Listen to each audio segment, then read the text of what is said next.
Hola a todos y bienvenidos a Actualidad y Bolsa. Esta semana os traemos un nuevo vídeo de bolsa, el análisis de Vidrala. Vidrala es una compañía española especializada en producir vidrio de todos los tipos, envases, botellas, mesas, lo que sea. Es una compañía que no encontraréis en el IBEX 35 porque aparte de ser pequeña no cumple el resto de requisitos para entrar en el índice, pero sí la encontraréis en el índice general de la Bolsa de Madrid, donde además pensamos que están las mejores inversiones que uno puede hacer en España. Creemos que Vidrala tiene un potencial bestial de aquí a 5 años más o menos, así que creemos que vale la pena meterse ahora.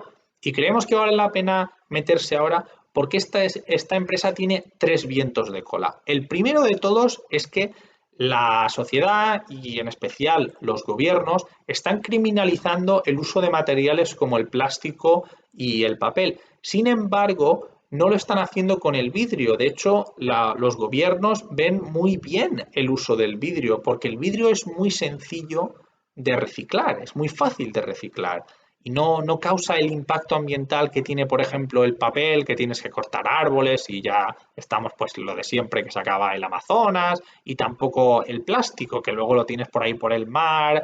Entonces, no tiene ese impacto ambiental. ¿Cuál es la conclusión? Pues la conclusión es que las ventas de vidrio van a seguir aumentando en estos años y, por otro lado, el utilizar vidrio que ya existe reduce los costes de producción. De hecho, Vidrala ha aumentado año tras año el vidrio que está produciendo con vidrio reciclado. Creo que ahora mismo está entre un 40 y un 50%. Y no solo eso, el reciclar el vidrio para Vidrala le beneficia porque ya no tiene que tener un suministrador que le traiga todas las arenas y los minerales para hacer vidrio nuevo. Así que imaginaros este primer punto, lo importante que es para la cotización de la compañía dentro de no muchos años. El segundo punto por el cual creemos que Vidrala tiene un potencial brutal es que es una compañía que ha sabido crecer y al mismo tiempo ser eficiente, cada vez más eficiente. No es la típica compañía que crece pero que se deterioran los márgenes, sino que el management, el equipo directivo, está muy encima para que los márgenes cada vez sean más grandes. Y esto lo vamos a poder ver más adelante en el Excel que hemos preparado y que compartiremos con todos vosotros.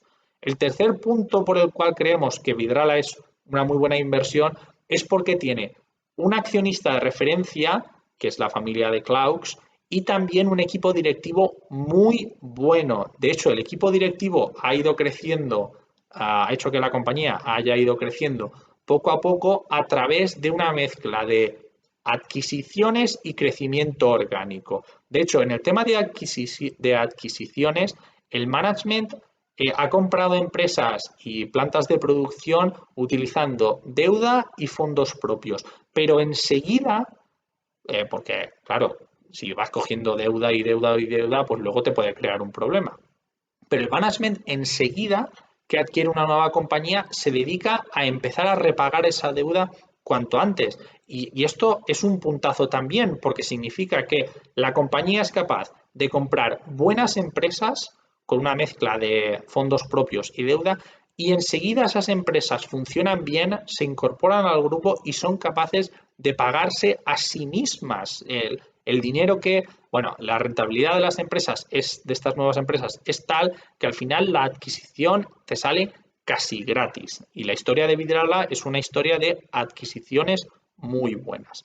En este vídeo, además, aquí ya acaban los puntos por los cuales pensamos que Vidrala es muy buena empresa y nosotros la tenemos en cartera, es una de nuestras grandes apuestas y de hecho no estamos parando de comprar.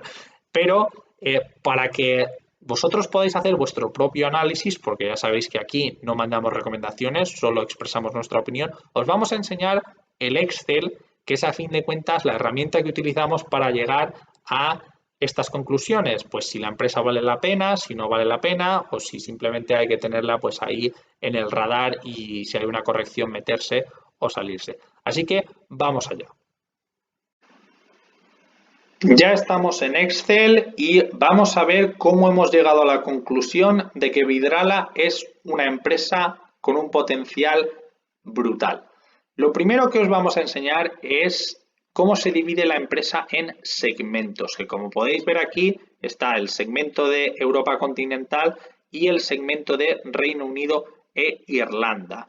El segmento de Europa continental luego se subdivide en dos más, que es el de la península ibérica y otros, que aquí se incluiría España, Portugal, Francia, Alemania, alguna vez que ha tenido cosas en Bélgica, y luego el subsegmento de Italia. Vamos a ver ahora cómo pensamos que va a evolucionar cada segmento. Vidrala es una compañía que hemos analizado por partes y luego hemos juntado todas las partes. Vamos a empezar entonces por Reino Unido. Entonces, en Reino Unido tenéis que perdonarnos porque hay buenos datos. Todos los datos que veis aquí en Excel vienen de las cuentas anuales de la empresa que publican todos los años, pero como os podéis imaginar, hay años que esa información es mejor y es peor, sobre todo porque como las líneas van creciendo y van cambiando de prioridades, pues a veces no tenemos datos. Para Reino Unido, como es una adquisición que empezó en el año 2015, pues no tenemos datos para antes, pero incluso cuando se adquirió, pues no tenía tanta importancia como tiene ahora y por tanto el management pues no nos ha dado tantos datos para los años anteriores al 2018. Pero con el año 2018, 19, 20 nos podemos hacer una idea de cómo va a ir este segmento. Lo primero que vemos es que las ventas crecen, pero crecen poquito. Y esto tiene sentido y a partir del año 2021, que son nuestros supuestos, lo que podéis ver es que pensamos que van a crecer muy poco o casi nada. ¿Por qué decimos que esto tiene sentido? Tiene sentido porque Vidrala en Reino Unido ya tiene un tamaño importante. Entonces no puedes seguir creciendo de una forma loca porque simplemente no puedes. Ya el mercado está copado. Este no va a ser el caso de otros segmentos y de hecho creemos que estos otros segmentos que sí que van a crecer son los que nos van a dar una gran alegría. Solo añadir que Vidrala creo que a principios del año 2000 no tenía apenas el 3-4% de toda la cuota de mercado del vidrio en Europa y sin embargo ahora ya tiene alrededor del 15%. Esto lo podéis encontrar online y esto se debe a que, como hemos dicho antes, es una empresa que ha sabido crecer de forma orgánica y también comprándose otras empresas y al mismo tiempo seguir siendo eficiente. Y esta va a ser la clave, porque aunque el segmento de, por ejemplo, Reino Unido no vaya a crecer en ventas, lo que sí que se puede observar es que la compañía, gracias a las inversiones que ha hecho, cada vez le cuesta menos producir el mismo número de envases. Bueno, envases, botellas, etcétera. En general, la parte del segmento de Reino Unido está más centrada en envases, botellas, paquetería, cosas así. De hecho, la empresa es tan eficiente que incluso en años como el coronavirus, que es el año 2020, y estos son datos de las cuentas, las ventas apenas han caído, mientras que los márgenes sí que han caído, en el sentido de que la empresa se va volviendo más eficiente, le cuesta menos traer pues toda la materia prima, le cuesta más o menos lo mismo pagarle a los empleados, los otros gastos también pues los ha sabido mantener. De hecho, en nuestros supuestos lo que asumimos es que la compañía va a ser igual o más eficiente que en el año 2018 y que así va a continuar. Si ahora nos vamos, por ejemplo, a acordaros que el otro segmento es Europa continental, que está subdividido en península ibérica y otros. Si nos vamos, por ejemplo, al subsegmento de la península ibérica y otros, lo que vemos es que las ventas han crecido. Aquí tenemos incluso menos datos porque la compañía decidió empezar este segmento de península ibérica y otros en el 2018-2019. Antes estaba todo dentro de Europa continental, que es esto de aquí que también hablaremos. Lo que vemos es que en España, pues las ventas antes del coronavirus también estaban aumentando, pero que tampoco están aumentando mucho. porque por el mismo motivo que en Inglaterra, porque ya estás haciendo pues unos casi 600 millones de negocio, entonces no vas a poder doblarlos en poco tiempo, vas a crecer poquito a poco.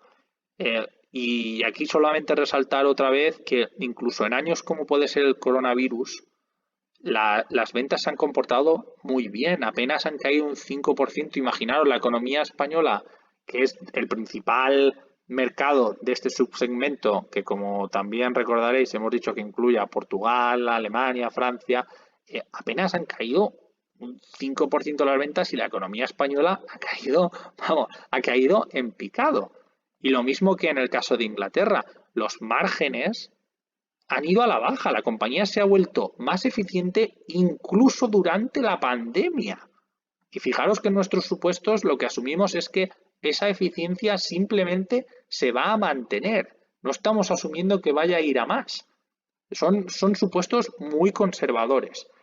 Y luego ya finalmente nos vamos al otro subsegmento de Europa continental, que es Italia, que aquí es donde creemos que Vidrala nos va a dar la sorpresa. Y nos va a dar la sorpresa porque en Italia es todavía muy pequeña. Vidrala es pequeña, de hecho, si os vais a las cuentas anuales del año 2017, creo, Italia ni siquiera aparece como como un subsegmento, porque estaba todo ahí dentro de Europa continental y no tenías ni idea de qué es lo que estaba pasando. Pero es que, como ha crecido tanto, el management ahora la tiene que poner aparte. Porque como podéis ver, las ventas estaban creciendo antes de la pandemia a un 15%, incluso durante la pandemia han crecido a un 15%. Y lo mismo, sin sacrificar márgenes. De hecho, la parte de Italia nos va a dar la gran sorpresa, por un lado, porque las ventas van a seguir aumentando a un ritmo bastante bueno y al mismo tiempo va a ser un segmento que se va a ir volviendo más y más eficiente poco a poco. Así que la alegría va a ser doble. Solamente para enseñároslo en Europa continental, que también para recordároslo, aunque lo hayamos dicho mil veces, es la suma de Italia y España, pues lo que vemos es que es un segmento que venía creciendo algo, como podéis ver en el 2017, 18 y 19 crece más que en los años anteriores, y esto es principalmente por el segmento de Italia, que es el que está tirando del carro y está consiguiendo además ser más eficiente. Luego aquí simplemente tenemos en el consolidado lo que hemos hecho es sumar para los años 2014-2020 todas las ventas y la información que hemos podido encontrar en las cuentas anuales por segmento para que nos estemos dando cuenta de que todo funciona bien de forma agregada, porque el análisis que tenemos es este y es el que se hace de forma agregada. En el consolidado sé que algunos veréis ahora que hay números y es simplemente porque no tenemos datos, es decir, no sabemos exactamente cómo se dividen el consumo de mercaderías, materias primas y todo lo demás antes del año 2017. Lo bueno es que el management a partir de ahora, como va a tener que publicar los datos de los segmentos por separado, pues cada vez vamos a tener mejores datos y vamos a poder preparar mejores supuestos.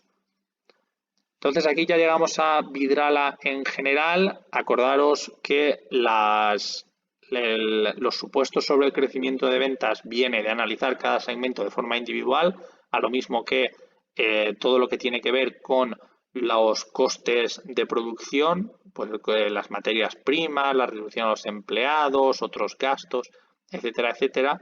Solamente mencionar que los supuestos sobre los crecimientos de ventas los hacemos íntegramente sobre lo que viene siendo el negocio del vidrio, de lo que es vender vidrio, porque como podéis ver aquí en este Excel lo que tenemos es todo el balance, la cuenta de pérdidas y ganancias desglosada al máximo nivel para que así nos hagamos una idea de cómo va la empresa y que no nos escondan nada. Lo que vemos es que Vidrala también tiene otros ingresos aparte de vender vidrio, y es porque, como hemos mencionado al principio, también puede recibir subvenciones o primas de emisión por los derechos de carbono etcétera, etcétera. Y como podéis ver, son ingresos que han ido creciendo poco a poco y que ahora ya suponen una parte sustancial, pero no los estamos considerando en nuestro análisis. Así que imaginaros lo conservadores que estamos siendo al analizar esta compañía. Al final llegamos a que el EBITDA de la compañía va a ir creciendo poco a poco. Como podéis ver, si lo cogéis desde el año pues 2014 hasta el año 2020, pues el EBITDA casi se ha triplicado. Y solo mencionar una cosa, es verdad que del año 2019 al año 2020 el aumento en el EBITDA ha sido escaso, pero es que recordar que en el año 2020 ha estado la pandemia.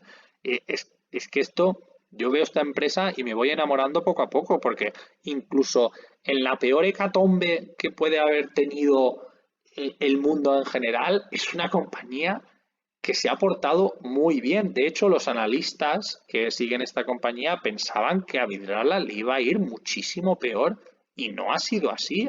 Le ha ido sorprendentemente bien. Es una compañía que resiste muy bien todo tipo de crisis. En general, estas son nuestras previsiones sobre el EBITDA. Creemos que pues, la compañía va a añadir más o menos unos 300 millones en ingresos del vidrio y que en el caso del EBITDA, gracias a toda esa eficiencia de la que hablábamos, pues va a estar añadiendo casi 100 millones en EBITDA. Todos los valores que están aquí están en millones. Estos supuestos a nosotros no nos parecen descabellados porque si nos vamos, por ejemplo, a la parte de los ingresos en el año 2014 y los vemos en el año 2020, lo que vemos es que había conseguido más que doblarlos. Los había más que doblado en un espacio de apenas 6 años. Ahora, por lo que hemos dicho antes, porque hay ciertos mercados en los que no puede crecer más, porque ya están bastante saturados, hay más competencia, pues lo que pensamos es que no va a conseguir ni de coña doblar los ingresos, pero sí que pensamos que subirlos alrededor de un 30% sí que tiene sentido, al igual que el EBITDA. El EBITDA se triplica casi entre el año 2014 y 2020 y ahora no se va a triplicar ni mucho menos. Va a aumentar, pero no va a aumentar tanto. Pero sí que creemos que son cifras que tienen sentido. Luego ya cuando pasamos a lo que ya son gastos, pero que no suponen salida de cash, aquí lo que asumimos es que la depreciación va a ser un porcentaje de los nuevos activos inmovilizados, tanto materiales como inmateriales que hay. De hecho, simplemente aquí no es que no creamos que vaya a tener amortización, sino que simplemente se lo hemos sumado al de la depreciación porque facilita el cálculo. Pero bueno, estamos hablando de que la compañía va a seguir depreciando más o menos igual que, si os acordáis, en la parte de supuestos de arriba, pues asumíamos que era como un 9%, os lo enseñaré, un 9% de del porcentaje del inmovilizado. En la parte de supuestos esta es la que vosotros podéis ir cambiando para que os salga un número distinto al nuestro. Pero como ya digo, creemos que hemos puesto supuestos pero que muy conservadores. Luego ya pasamos a la parte del resultado financiero de la compañía después de la depreciación y amortización. Aquí, como solamente estamos interesados en el negocio del vidrio en sí, no nos importa que la compañía tenga ingresos financieros de algún tipo, pues porque haya dado algún préstamo, porque alguna vez con las diferencias de cambio salga ganando. Aquí no consideramos absolutamente nada. En la parte de los gastos, lo que sí que consideramos es que tanto la deuda que tiene la empresa como los intereses que paga se van a mantener constantes en el tiempo. Y esto lo hacemos porque es sencillo analizar una compañía así, si no los cálculos se pueden complicar mucho, pero no perdéis nada. Es decir, este supuesto no va a suponer nada. ¿Por qué? Pues porque, aunque hayamos dicho antes que el management se dedica a comprar nuevas empresas y con ese dinero hacer que la empresa funcione bien, sea más eficiente y luego enseguida pagar su deuda, pues si te paga la deuda un año y no la refinancia, pues ese año tienes menos cash, pero el año que viene tienes más cash, así que las gallinas que entras por las que van saliendo. En cualquier caso, no os preocupéis por este supuesto porque mirad la de EBITDA que tiene, estamos hablando de la compañía que casi el año que viene, en 2021, va a tener pues 300 millones en EBITDA, de los cuales va a pagar en intereses algo así como 6 millones, es decir, es completamente ridículo. En el tema de impuestos, le hemos puesto ya los números, aunque parezcan muy grandes, lo que hemos puesto es que va a pagar alrededor del 20% de lo que tiene de resultado del ejercicio. Y esta es un supuesto también muy conservador porque si vamos otra vez arriba y vemos lo que ha estado pagando en impuestos desde el año 2014 al 2020, lo que vemos es que Vidrala paga menos del 20%, pero nosotros por ser conservadores lo hemos puesto así.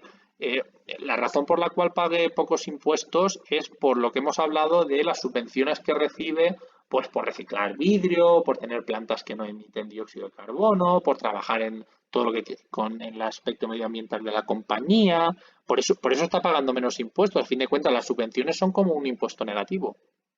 Bueno, luego está el balance de situación, que lo vamos a mirar muy rápido porque no importa, lo único que nos interesa aquí es que veáis que la compañía tiene un balance sólido de verdad, tiene activos no corrientes inmovilizados materiales, que es al fin de cuentas lo que de verdad nos interesa, y luego que también que no nos estén engañando con nada. Aquí, como podéis ver, en el inmovilizado material hay un año que salta rápidamente y es todo el fondo de comercio que empieza a reconocer la empresa tras una adquisición, si no voy mal, y luego ya pues todo lo que tiene que ver con los activos por impuestos diferidos, los derivados, todo esto nosotros ni nos metemos porque es imposible de predecirlos, así que simplemente los corremos hacia el futuro y ya está.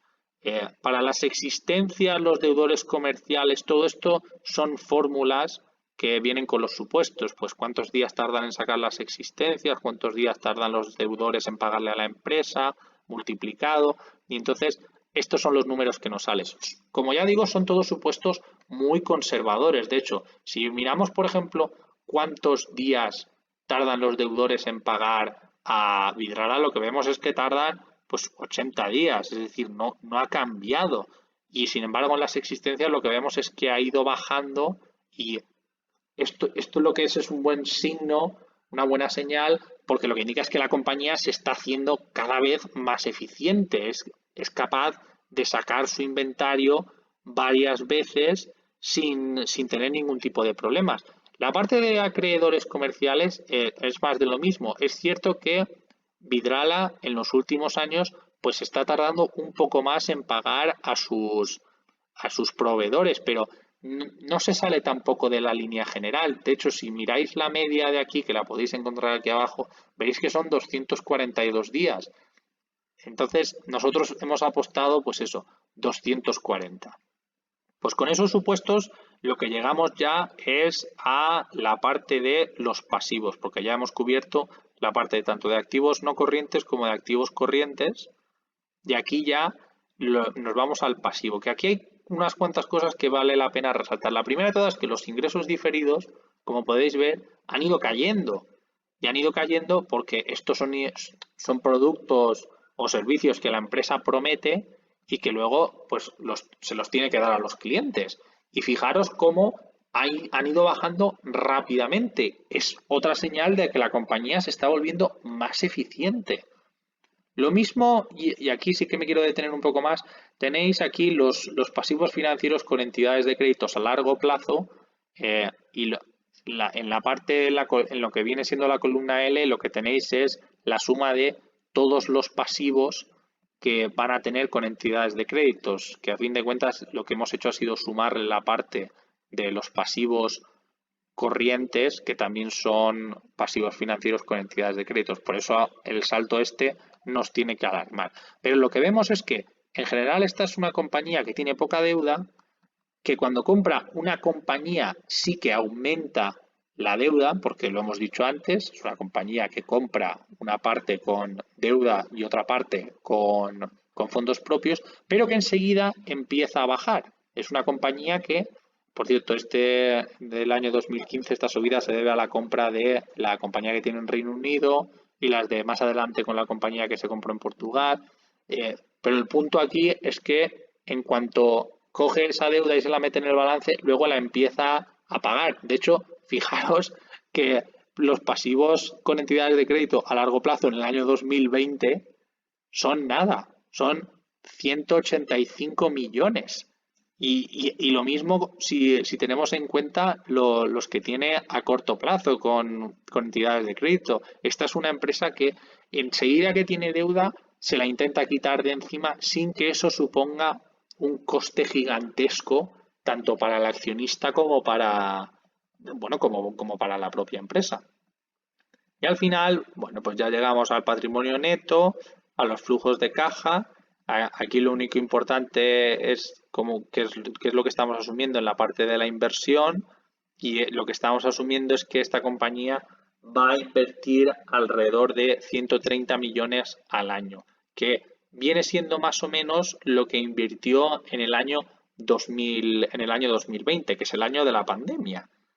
Y nos parece que es una cifra no muy grande. De hecho, nos parece muy conservadora, porque lo que de verdad demuestra Vidrala es que cada año invierte más y por eso es capaz de crecer tanto.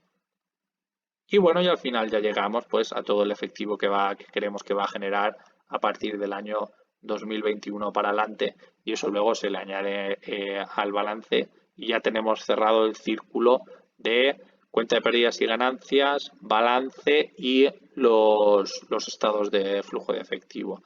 La parte de supporting schedules, que perdona que no lo haya podido traducir, es solamente cómo calculamos pues el capital circulante, la depreciación, las deudas, que son todo fórmulas muy sencillas y que más o menos pues siguen la línea general de los años anteriores. Y ya pasamos a la parte importante y final del vídeo, que es el DCF. Aquí varias cosas que mencionar. Estos son nuestros supuestos para el DCF. Lo primero es la tasa de descuento. Creemos que ninguna compañía tiene que tener una tasa de descuento por debajo del 10%, y eso se debe a que hay mil maneras de calcular la tasa de descuento. Nosotros utilizamos la regla de el mercado.